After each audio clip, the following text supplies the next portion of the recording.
Global లీడర్గా ఉంటూ కూడా మాలాంటి కొత్త వారికి గౌరవం మర్యాద ఇవ్వడంలో, ప్రజాసేవలో ఎలా ఉండాలో సలహాలు సూచనలు ఇవ్వడంలో చంద్రబాబు గారు చూపే అభిమానానికి ధన్యవాదాలు తెలుపుకుంటున్నాను. రాజకీయం అంటే సేవ, అభివృద్ధి అని చెప్పారు. మాలాంటి రాజకీయం సేవగా చూసే వాళ్ళకి ఆయన ఇచ్చే గౌరవానికి మరోసారి ధన్యవాదాలు. వారసుడు అంటే ఆస్తులకు, వ్యాపారులకే కానీ ప్రజాసేవ కోసం పుట్టిన రాజకీయ పార్టీలకు వారసుడు కావడం అంటే అది పెద్ద సాహసం. అలాంటిది తాత తండ్రిని మించి రాజకీయ పార్టీలో ప్రతి కార్యకర్త మనసు గెలిచిన లీడర్గా లోకేష్ తనకు తాను నిరూపించుకున్నారు. విపత్కర పరిస్థితుల్లో తల్లిదండ్రులను, తెలుగుదేశం పార్టీని కాపాడుకుంటూ రాక్షసాంగ పరిపాలన చేసే నియంతతో పోరాడినప్పుడే లోకేష్ బాబు గారి శక్తి తెలిసింది. ఇన్ని ఉత్తమ నాయకత్వ లక్షణాలు మనసున్న అధినేతలతో కలిసి ప్రయాణం చేయడం చాలా గొప్పగా నేను ఎంపీ వేమిరెడ్డి ప్రభాకర్ రెడ్డి గారు భావిస్తూ రాష్ట్ర పునర్నిర్మాణానికి ఈ నాయకులతో కలిసి అడుగులు వేయడం మా అదృష్టంగా భావిస్తున్నాను. ఆంధ్రప్రదేశ్ రాష్ట్రంలో మరి ఏ నేతకు దక్కని గౌరవం సీఎం చంద్రబాబు గారికి దక్కింది.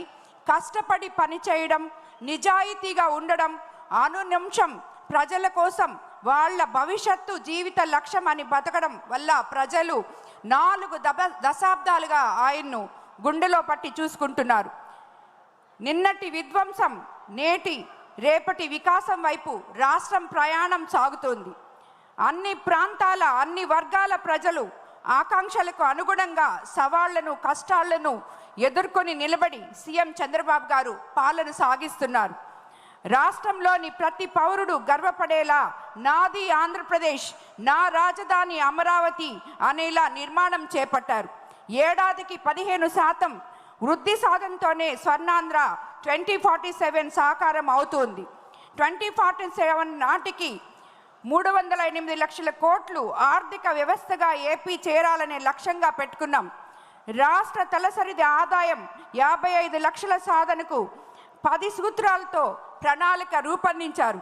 60% పట్టణీకరణ, నిరుద్యోగత తగ్గించడం, 39.12 లక్షల కోట్ల ఎగుమతులు సాధించడం లక్ష్యంగా పెట్టుకున్నారు. 2029 నాటికి తలసరి ఆదాయం 5,42,985 వచ్చేలా పెట్టుకున్నారు. కొన ఊపిరితో ఉన్న రాష్ట్రాన్ని కాపాడమే కాదు, ఆంధ్రప్రదేశ్ అని సగర్వంగా నిలబెట్టే బహుత్తర బాధ్యతను మా కూటమి ప్రభుత్వం తీసుకుంది. 10 లక్షల కోట్ల అప్పులు, గాడి తప్పిన వ్యవస్థలు, అస్తవ్యస్తంగా ప్రభుత్వ శాఖలు, పెండింగ్ బిల్లులు, అనేక సవాళ్లను విసిరిన అనుభవంతో, అందరి సహకారంతో పాలన చేస్తున్నారు. ప్రజల నమ్మకం ఒమ్ము కాలేదు. 5 నెలల్లోనే ప్రజల కోసం ప్రభుత్వం అనేక అడుగులు వేసింది. అందుకే ప్రజల్లో ఒక నమ్మకం, సంతృప్తి, సంతోషం, భద్రత కనిపిస్తుంది. ఎన్నికల హామీలకు అత్యధిక ప్రాధాన్యత ఇచ్చాం. తద్వారా ప్రజల్లో ఒక పాజిటివ్ చర్చను తీసుకురాగలిగాం. ప్రజలు కూడా అర్థం చేసుకునేలా అండగా నిలిచారు. పేదల సేవలో అనే కాన్సెప్ట్తో పాలన చేస్తున్నాం. దానితో భాగంగానే ప్రజల జీవన ప్రమాణాలు మార్చే పథకాలు ఎన్నో అమల్లోకి తీసుకొచ్చాం.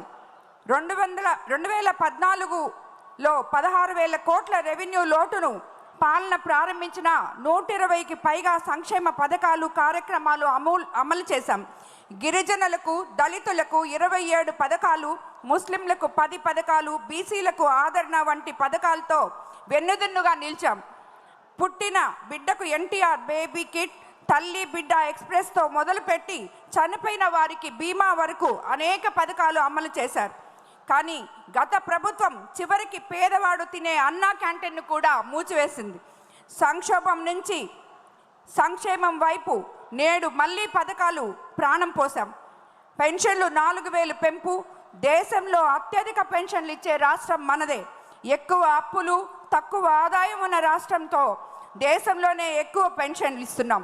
అధికారం చేపట్టిన మొదటి నెల నుంచే 64 లక్షల మందికి ఇంటి వద్దే పెన్షన్ ఇవ్వగలుగుతున్నాం.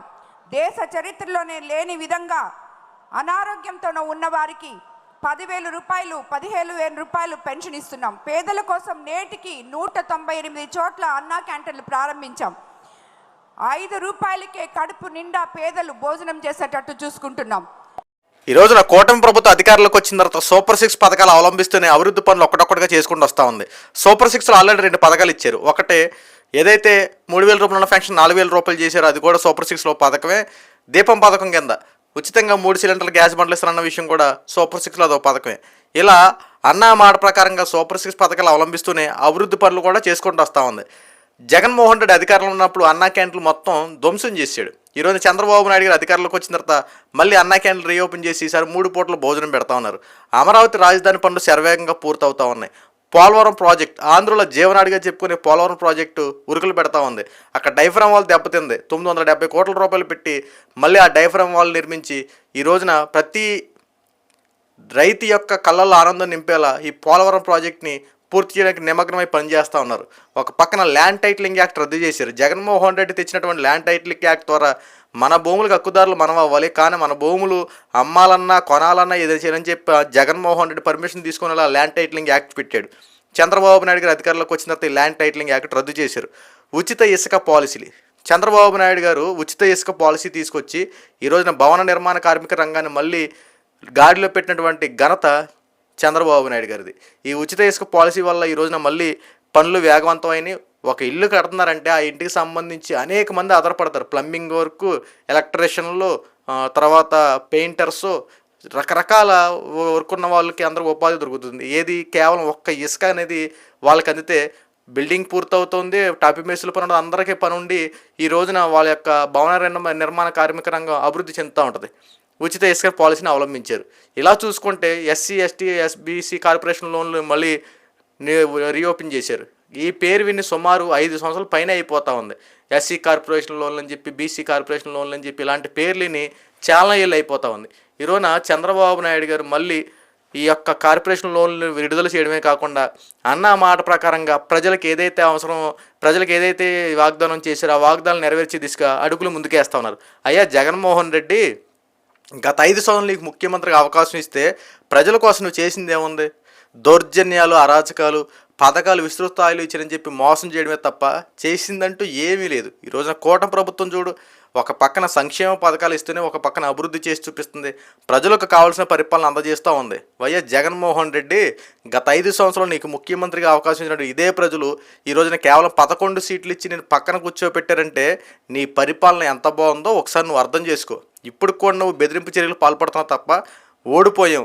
ఎందుకు ఓడిపోయాం అని చెప్పి ఓటమి నుండి పాఠాలు నేర్చుకోవాల్సింది పోయి ఇంకా నేను బెదిరిస్తా, అది చేస్తా, 2.0 చూపిస్తా, ఏ ఒక్కరిని విడిచిపెట్టను, పథకాలు ఇవ్వకపోతే ఒక్కొక్క లెక్కలు తెలుస్తా అని చెప్పి మాట్లాడుతూ ఉంటావు, పోలీసులను బెదిరిస్తూ ఉంటావు, తర్వాత కార్యకర్తలను బెదిరిస్తూ ఉంటావు. ఇలా నీకు ఎందుకు వచ్చినాయి ఇవన్నీ మాటలు?